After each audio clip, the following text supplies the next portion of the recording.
I appreciate Mr. Nolan's commitment to this issue and his willingness to work with the committee on a bipartisan basis. With that, I urge my colleagues to support H.R. 6014, and I reserve the balance of my time. The gentleman reserves. The chair recognizes the gentleman from Minnesota. Mr. Speaker, members of the House, I rise in support of this common sense bipartisan measure.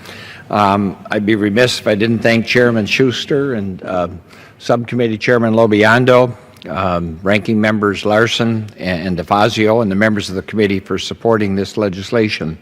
What it does is it authorizes and clarifies that the FAA has the authority to enter into reimbursable contracts with the state and all of the states in this country.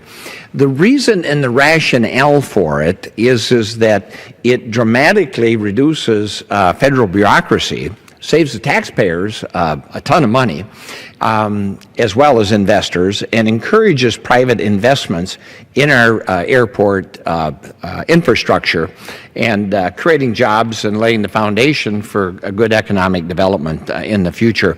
I'd like to just give you one real quick illustration and then yield the balance of my time.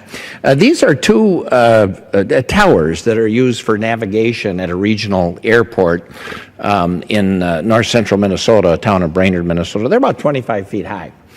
And a group of investors agreed to put $1 million into a new hangar to accommodate corporate jets in this community, a very fast-growing economic community. And the FAA said, well, we're going to have to do a feasibility study, and that'll cost several $100,000, and oh, by the way, the airport and the investors will have to pay for that. And then they said, and oh, by the way, we'll select a contractor under the current rules, and that'll cost another $400,000 or $500,000. And by the way, you'll have to pay for that.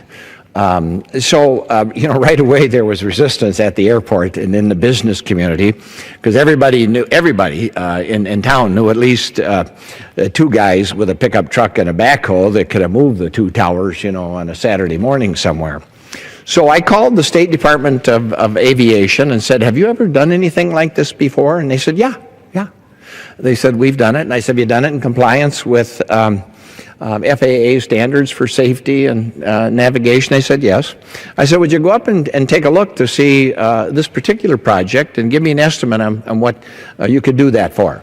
And they did. And they came back, and instead of $750,000, they said, well, we can do it for about $17,000. So that's what we're talking about. We're talking about enormous savings for taxpayers, for investors, and stimulating investment. It's a good bill. I'm grateful for the bipartisan support that it has received throughout the community and from the FAA, quite frankly. So I strongly urge its adoption and thank the leadership for bringing this bill forward.